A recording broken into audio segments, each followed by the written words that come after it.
Guys, welcome back dito sa aking channel. So, upcoming visa bulletin for the month of November 2025. So, ano na naman kaya yung maaasahan natin dito? So, ano naman kaya ang prediction natin na final action date dito sa hinihintay nating AB3 third preference category. So, first, before natin pag-uusapan yung November 2025 visa bulletin, so balikan lang natin yung October 2025 visa bulletin. So baling ito yung October 2025, ito nga yung first month ng fiscal year 2026. So yung nangyari dyan, yung final action date dyan, nag-level lang yung Philippines to April 1, 2023. So yung rest of the world, hindi siya nag-move, which is nag-level lang siya. Tsaka yung China, tsaka yung India, nag-move forward din siya ng mga ilang months.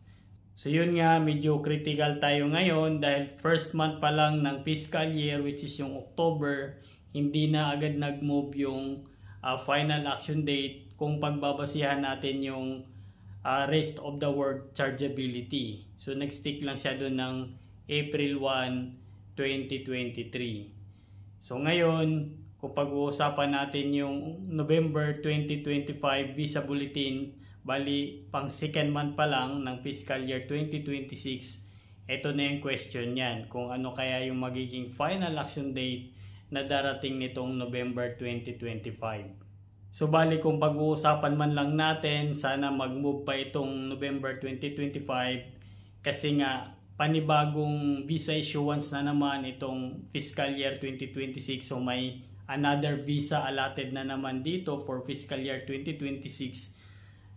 Kaya dapat at least we expect this November 2025 ay mag-move forward pa ito. Kaya lang napakahirap nga nung baseline kasi first month pa lang ng October 2025, hindi na agad nag-move yung final action date, which is nag-stick lang siya dun sa April 1, 2023. So yung prediction natin first is sana mag-move pa ito this coming November 2025 kasi panibagong issuance ng visa for fiscal year 2026. Kaya lang baka naman hindi ito mag-move gawa nga nung hindi pa nag-move yung April 1, 2023 kung babalikan natin yung October 2025 visa bulletin. So either mag-move pa itong November or either ngayong November magiging April 1, 2023 pa rin itong final action date na darating gawa nga nung baka marami pang visa pending sa 2025 to be issue. So yun yung isang prediction natin dito, either mag-stick lang itong final action date sa April 1, 2023. So bali yan lang yung nakikita ko dito. Kung mag-move forward man yan this coming November 2025, at least swerte na tayo kung mag-move forward up to May 2023 final action date or cut-off date. Pero kung hindi naman mag-move, at least mag-stay lang siya ng April 1, 2023. Huwag naman mag-move backward kasi nga talagang napakahirap pa asahan ngayon. Ang dami pang pending visa na ipaprocess pa ng. So itong AB3 Employment Based Preference, ito talaga yung most high demand visa. Kaya naman talaga medyo mabagal yung movement. So yun lang ang ating prediction ngayon na hopefully at least mag-move forward siya to May 2023 or either mag-stay lang yan dito sa April 1, 2023 final action date.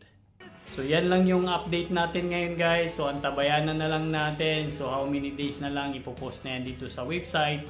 Lalabas na yung final action date na hinihintay natin for the month of November 2025. So maraming salamat sa inyong panonood dito sa aking channel. Huwag kalimutang mag-subscribe.